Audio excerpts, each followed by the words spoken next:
صباح الفل، ازيكم عاملين ايه؟ طيب ده واحد من الفيديوهات اللي انا ما كنتش مخطط لها يعني ومش مجهز لها لا سكريبت ولا اي حاجه.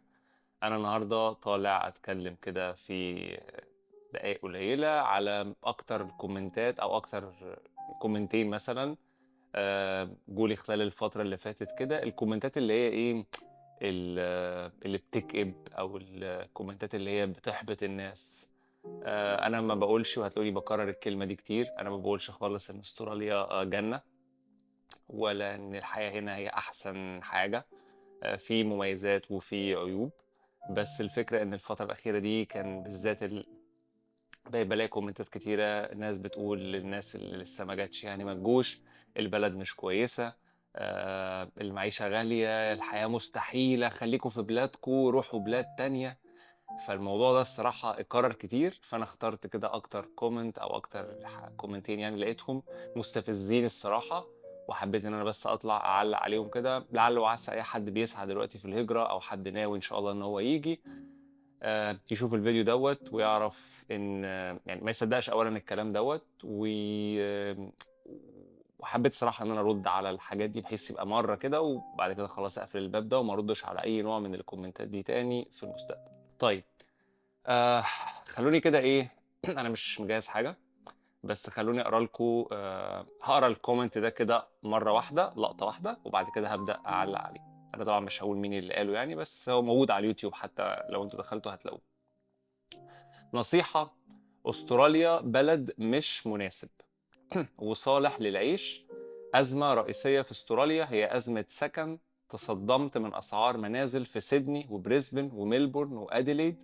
لقيت كتير من منازل صغيرة، انتوا هتلاقوا الرسالة اللي أنا بقراها دي موجودة قدامكم دلوقتي على الشاشة. لقيت كتير من منازل صغيرة وما في مطبخ ولا حمام، حتى غرفة صغيرة لقيتها بسعر $1,000,000 أسترالي. مليون إلى $2,000,000.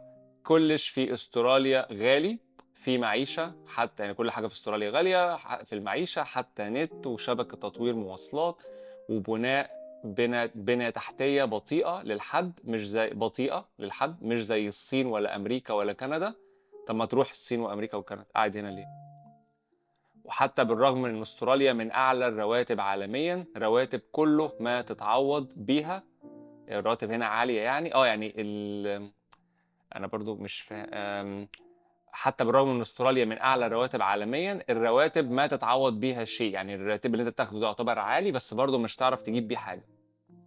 في هاد بلد اصلا في كتير من يلزمك 15 سنه من شان تجيب مبلغ بيت، وانت بتضيع عمرك في هاد بلد. اصلا في كتير من اجانب وسكان محليين قرروا مغادره البلاد كليا وانتقال الى دول مثل المانيا وكندا وامريكا وهولندا وغيره. كل معيشة لا بأس به. إذا حبيت إنك بتهاجر إلى أستراليا، انسى هجرة إليها، فكر في كندا ولا أمريكا، هم أحسن إليك، وإلا بعد سنين من إقامة هتندم من عيش في هذا البلد.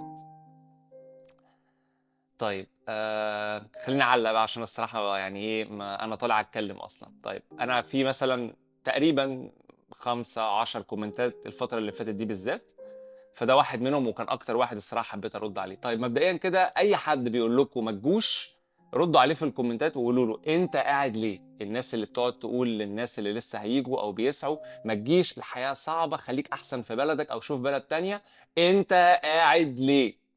لو انت قاعد في استراليا ومش عاجبك اللي انت بتقول ده، ارجع تاني بلدك.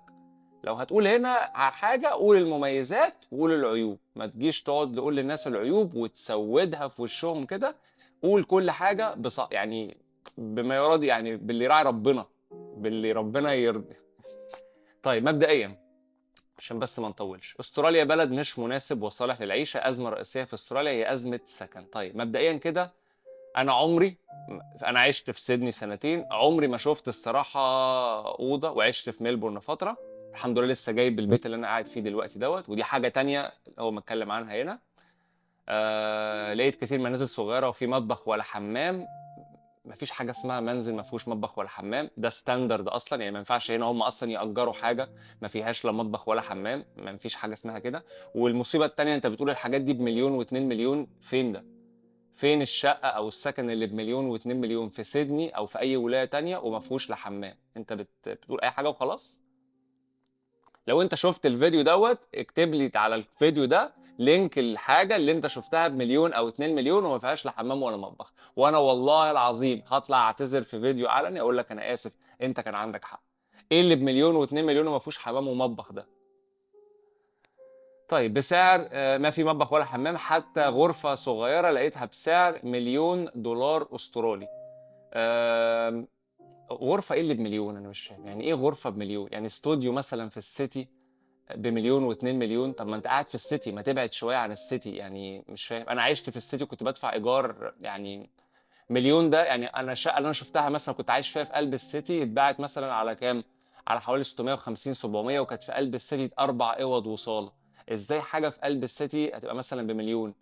ولو حتى فرضا في حاجه هتلاقيها في ب1 مليون في دوكلاندز بقى والحتت اللي هي المهمه قوي دي، طب ما تبعد شويه. مليون و2 مليون انت ممكن تلاقي حاجه في السيتي لو انت عايز تشتري ب 600 الف مثلا ولا 700 الف تحت ال1 مليون، وفي مكان راقي جدا في السيتي وكذا اوضه. يعني برضو مش عارف. آه الى $2,000,000 كلش في استراليا غالي. المعيشه هنا غاليه، انا ما بقولش ان المعيشه هنا رخيصه، المعيشه هنا غاليه.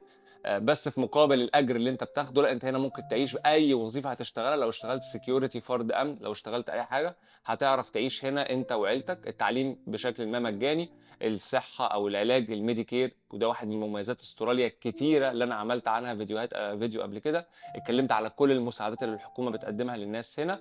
في حاجات بتاخدها اول ما توصل، وفي حاجات تانية بتاخد سنة فترة مثلا عشان تاخدها، سواء بقى دعم الإيجار لو انت دخلك قليل، الفلوس اللي بتنزل لك مثلا لو معاك أطفال برضو بعد فترة، الدعم اللي انت بتاخده مثلا بعد ما توصل لسن ال60 بينزل لك فلوس لو انت معاشك ما عايشكش كويس.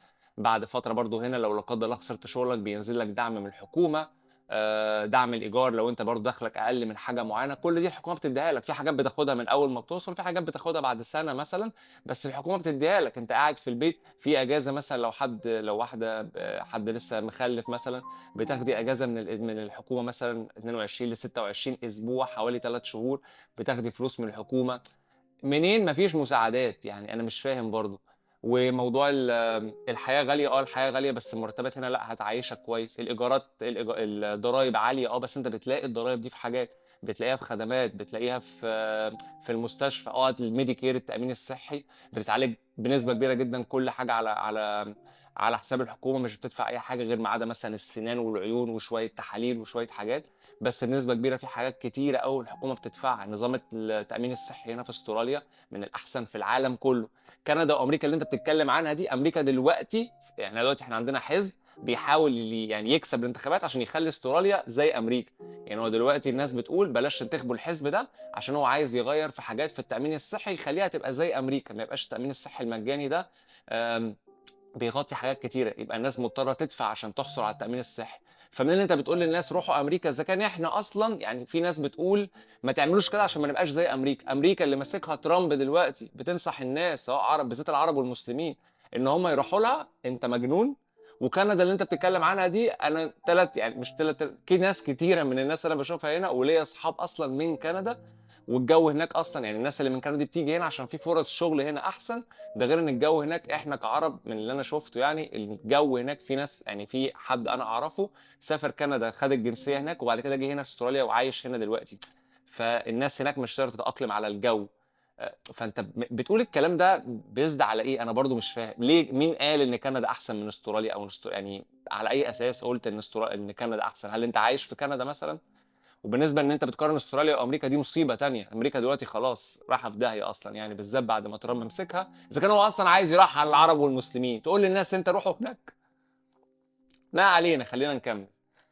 البنيه التحتيه بطيئه، مش زي الصين وامريكا وكندا. هنا الدنيا ممكن يبقى فيها شويه روتين وبيروقراطيه شويه، بس البلد كويسه. يعني الحاجات بتاخد وقت بس بتخلص، وبيعملوها على احسن مستوى، مش كلفتة يعني. دي بقى اكتر حاجه انا طالع اتكلم عليها. ياه تعالى لي بقى. رواتب كله ما تتعوض بيه، يلزمك 15 سنة من شان تجيب مبلغ بيت. الحمد لله، ألف حمد وألف شكر ليك يا رب. أنا بقالي هنا 7 سنين والموضوع ده ما كانش بسبب فلوس قد ما هو كان بسبب ان انا ما كنتش مقرر انا عايز اعيش فين بعد ما اخد الجنسيه. انا خدت الجنسيه من حوالي سنه سنتين تقريبا، وما كنتش عارف انا عايز اقعد فين، في ملبورن ولا هرجع تاني سيدني، ولا مثلا ممكن اشوف عقد عمل في اوروبا بما ان انا رايح استرالي بقى فطبعا الاوفرز هتبقى كويسه، ولا اروح الخليج بما ان انا برضو استرالي، وفي ناس شفتها جت هنا خدت الجنسيه ورجعت الخليج وتاخد مرتبات اعلى بكتير من ان هي كانت، يعني اعلى بكتير من اي حد مثلا مصري او عربي هناك عشان هو باسبوره اجنبي، وكمان ابقى قريب مثلا من مصر لو امي عايشه في مصر فاقدر ان انا اروح واجي عليها 3 ساعات بالطياره. فما كنتش لسه مقرر انا عايز اعيش فين عشان اجيب بيت بقى وابقى لزمت نفسي بان انا قاعد في استراليا. فده كان اكتر سبب، مش سبب الفلوس خالص. انت دلوقتي بتقول يلزمك 15 سنة علشان تجيب مبلغ بيت، الكلام ده كله هكس. انت بتقول اي كلام. انا جبت هنا الحمد لله بيت بمبلغ يعتبر كويس جدا يعني، ودفعت المبلغ اللي كان مطلوب مثلا من 5 ل 10%. هنا في تسهيلات كتير جدا للناس ان هي تجيب بيوت من الحكومه. الحكومه هنا، ودي حاجه الحمد لله انا عملتها، لو انت هتجيب بيت جديد ما حدش عايش فيه قبل كده بتاخد واحده من المساعدات الحكوميه من الولايه اللي انت عايش فيها. المبلغ ده هنا حاجه اسمها الفيرست هوم اونر جرانت، دي منحه او حاجه الفلوس الحكومه بتديها لك، تكلفتها هنا $10,000 الحكومه بتديهم لك لما بتشتري البيت ده عشان تدفع لك او تساعدك ان انت تجيب ثمن البيت يعني، او عشان تساعدك ان انت تدفع اي فلوس بقى، فلوس تحويل ملكيه، اي فلوس تانية. الحكومه بتديك الفلوس دي $10,000 الحكومه بتديهم لك كده في البنك بتاعك يوم ما انت بتشتري البيت عشان تساعدك في ان انت تكمل اجراءات البيت وتشتريه وتدفع منهم كمان، وتساعدك يعني في المستقبل لو انت عايز تعمل بيهم اي حاجه. فدي حاجه الحكومه بتديها لك. غير كده في حاجه هنا دي على مستوى استراليا كلها بتختلف بس في المبلغ من الولايه للتانيه. الحاجه التانيه ان الحكومه عامله هنا في فيكتوريا شويه زي سكيمز كده. لو انت زمان يعني كان ان انت لازم عشان تشتري بيت وبتدفع 10% لازم يبقى معاك 10% من قيمته. يعني لو انت مثلا معاك 500,000 مثلا لازم يبقى معاك مثلا 50,000 مثلا من ثمن البيت ده عشان تعرف تشتريه. الحكومه قالت للناس دلوقتي لا، انتوا ممكن يبقى معاكم 5% بس، وانا كحكومه هخش ايه اكمل معاكم جزء المبلغ ده وادفعه لكم للبنك، وانتوا تاخدوا من البنك قرض بمبلغ اقل، وانا كحكومه مش عايزه حاجه، عايزه بس المبلغ اللي انا دفعته ده. يعني الحكومه هنا عامله شويه سكيمز كده بتدي لك ال 25% من ثمن البيت بدون اي فوائد بدون اي انترست، وانت بعد مثلا ما تسدد القرض بتاعك للبنك بعد 30 سنه بتبدا تدفع اقساط للحكومه بالمبلغ اللي انت خدته ده. او لو انت جيت تبيع البيت بقى بعد فتره بتدفع للحكومه برضو 25% من قيمه البيت ده وقت ما انت هتبيعه. فالحكومه بتساعدك بان هي بتديك 25% من ثمن البيت بدون اي فوائد، بحيث ان انت تاخد قرض اقل من البنك فتبقى بتدفع مورجج اقل. الحكومه بتساعد الناس هنا ان هي تجيب بيوت. النسبه اللي انت بتدفعها بدل ما كانت 10% قلت جامد دلوقتي بقت 5%، وسمعت ان هي بقت 1 و2% كمان في بعض الاحياء او في بعض اللي هو المواقف لو انت مش قادر يعني. بس خلينا نقول 5% عشان دي حاجه انا عملتها وانا بشتري البيت دوت. فانت بتقول 15 سنه علشان تشتري البيت، انت بتقول اي كلام. انت ممكن مجرد ما جيت هنا خدت الاقامه ممكن تاني يوم على طول تبدا تعمل انسبكشنز وتقدم على قرض. فبلاش والنبي تقولوا كلام انتوا مش متاكدين منه علشان ده بيحبط الناس اكتر ما هي اصلا محبطه. فانت بتقول 15 سنه عشان تجمع ثمن بيت، لا انت محتاج 5% بس عشان تجمع ثمن بيت. لو عايز تجيب بيت ب 500,000 انت محتاج بس $25,000 عشان تجيب بيت. 25,000 15 سنه عشان عشان تجمع 5% من ثمن البيت $25,000. وانت بتضيع عمرك في هذه البلد. اصلا في كتير من اجانب وسكان محليين بالكلام ده صح، في ناس فعلا بدات تفكر تهاجر استراليا. الكلام ده بدا من وقت الكورونا لان الاقتصاد لسه ما استعادش عافيته زي الاول، واغلب الحوارات دي بدات في وقت الكورونا لان الناس بدات تمشي من البلد. لان وقت الحظر كنا احنا اكتر بلد او اكتر ولايه كمان ميلبورن كان فيها حظر على مستوى العالم كله، ففي ناس كتير بدات تمشي. ومن ساعتها بدات الناس تمشي، بس الموضوع بدا يحصل والناس بدات ترجع تاني. والناس اللي بتمشي دي مشيت مش علشان دلوقتي، هي مشيت عشان موضوع الحظر وموضوع اللوك داون. الناس ما كانتش عايزه تعيش هنا بدات ترجع بلادها او تروح بلاد تانية، او ان هي تروح تشوف رزقها مثلا في بلاد تانية بان الماركت دلوقتي لسه ما انتعش. بس ده مش السبب الاساسي. الناس بدات تمشي، بس في وظائف بدات تطلع يعني بدات ترجع تاني. لان الماركت دلوقتي حتى في المهنه بتاعتي نايم شويه بس بدا ينتعش، مش زي الاول مش زي وقت الكورونا. بدا يقوم بس مش زي طبعا قبل ما وقت ما قبل الكورونا. فدي حاجه صح، بس مش بالسواد اللي انت بتقوله ده يعني. قرروا مغادرة البلاد كليا وانتقال لدول مثل ألمانيا وكندا وأمريكا وهولندا، ماشي، وغيره كل معيشة لا بأس به. أنت ما مشيتش ليه مع الناس دي؟ يعني الناس اللي مشيت راحت امريكا وهولندا والمانيا، ما رحتش معاهم انت ليه؟ ليه قاعد هنا؟ ما تروح. كل معيشه لا باس به. اذا حبيت انك بتهاجر استراليا انسى هجره ليه. دي اكتر حاجه بقى انا بكرهها، الناس اللي قاعده هنا وبتقول الناس ما تجوش. دي اكتر حاجه صح. انا عايش في استراليا، مش عايزك تيجي تقاسمني رزقي، خليك عندك ما تجيش، الحياه هنا صعبه جدا، مش عارفين ناكل ولا نشرب، والشغل صعب، والمرتبات مش عارفين نجيب بيوت، خليكوا عندكم ما تجوش. ولا امريكا هم احسن ليك، والا بعد سنين من الاقامه هتندم من عيش في هذه البلد. الحمد لله 7 سنين، الحمد لله ما فيش ندم. قريب جدا ان شاء الله هعمل فيديو اشرح فيه المميزات والعيوب بما يرضي الله. هتلاقوا فيديو المميزات ده هيحسسك ان استراليا دي جنة ولازم تيجيها من بكرة. فيديو العيوب هيحسسك ان انت لا انا مش عايز اهاجر، خليني في بلدي احسن. هتلاقي فيديو حلو قوي قوي قوي، وهتلاقي فيديو كئيب قوي قوي قوي. بس هنحط كل حاجة كده على الترابيزة بحيث نبين لكم المميزات والعيوب. استراليا مش جنة والغربة صعبة، بس ساعتها بقى يبقى القرار قدامك، دي المميزات يا باشا ودي العيوب، انت عاوز تعمل ايه عشان ما تجيش تندم في المستقبل. طيب ده كان بوست. البوست التاني اصغر شوية. سيتغير رأيك يا ولدي عندما تبلغ سن التقاعد. عندها سيلزمونك على البقاء هنا، لا تستفيد من مستحقات تقاعدك الذي لا يكفيك حتى للأكل. المعيشة جد غالية، وشراء منزل من المستحيلات. تاني، والضرايب تاخذ نصف راتبك. الضرايب ما بتاخدش نص راتبك، الضرايب بتاخد مثلا اقصى حاجه يعني 38 ل 40% لو انت دخلك معدي ال 150 الف دولار. يعني لو انت دخلك معدي مبلغ محترم، يعني معدي نص مليون مثلا دولار في السنه، فساعتها هتدفع مبلغ اكبر. طيب دي حاجه. الحاجه الثانيه، اولا تبلغ سن التقاعد، انت لسه ليك الامتيازات بتاعه الميديكير والحاجات دي كلها. وبالعكس انت بعد ما تبلغ سن التقاعد لو الفلوس مش مكفياك بتاخد حاجه اسمها البنشنر، اللي هو بتاخد فلوس يعني زياده من الحكومه مع آه، مع الفلوس اللي بتنزل لك من السوبر بتاعك اللي هو التأمين. وشرحت الكلام ده بالتفصيل في الفيديو بتاع المميزات، هتلاقوه برضو ظاهر لكم هنا فوق. وهسيبه لكم برضو تحت الفيديو كل المميزات اللي الحكومة بتقدمها للناس هنا في استراليا. بينزل لك مبلغ زيادة بعد سن التقاعد. ممكن هتبقى قاعد هنا عشان تنزل لك الفلوس دي. انا الصراحه ما عنديش مش متاكد 100% انك لازم تبقى هنا، بس انا شفت حد يعني الله يرحمه كان هنا عنده حاجه و60 سنه، وكان بيجي هنا يتعالج ويخلص شويه كل حاجه على حساب الحكومه، وبعد كده يرجع تاني يقعد في مصر. بس الله اعلم الصراحه كان بيضطر يجي هنا عشان يصرف المستحقات دي ولا لا. انا مش متاكد الصراحه. بس انت لو عندك حاجه و60 سنه ايه اللي هينزلك؟ ما انت هنا علاجك كل حاجه ببلاش، والحكومه مسهله لك كل حاجه. الا لو انت بقى قررت تنزل، دي حاجه بتاعتك انت.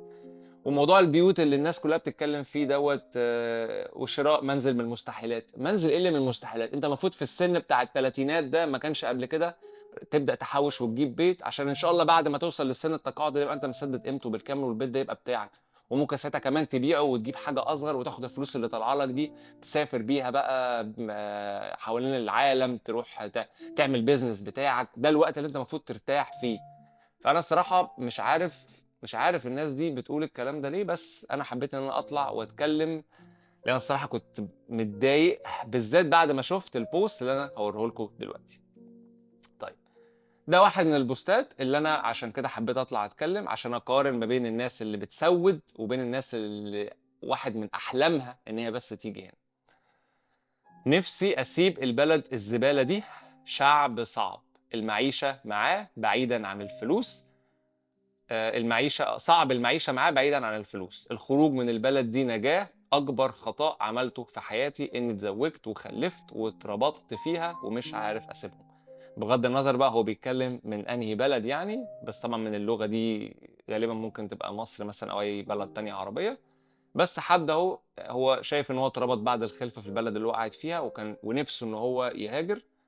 وحلم حياته ان هو نفسي اسيب البلد دي. حلم حياته بس ان هو يمشي يخرج بره البلد، مش عايز حاجة تانية. فلما انا ابقى اشوف بوست زي ده او كومنت زي ده، والاقي كومنتات تانية للناس بترد على حد زي ده تقول له لا ما تجيش، البلد وحشة، المعيشة غالية، شراء البيوت مستحيل. دي الصراحة واحد من الحاجات يعني اللي هو لو انت مش متأكد او انت مش عارف ما تقولش اي حاجة وخلاص، لان ده فعلا ممكن يأثر على ناس نفسها او حلمها او مناها ان هي بس تطلع بره البلد اللي هي عايشة فيها، بغض النظر بقى عايز تيجي استراليا او اي بلد تاني. في ناس نفسها وحلم حياتها في فرصة بس انها تطلع بره. وفي النهاية هختم بيه حديث الرسول عليه الصلاة والسلام: من كان يؤمن بالله واليوم الاخر فليقل خيرا او ليصمت.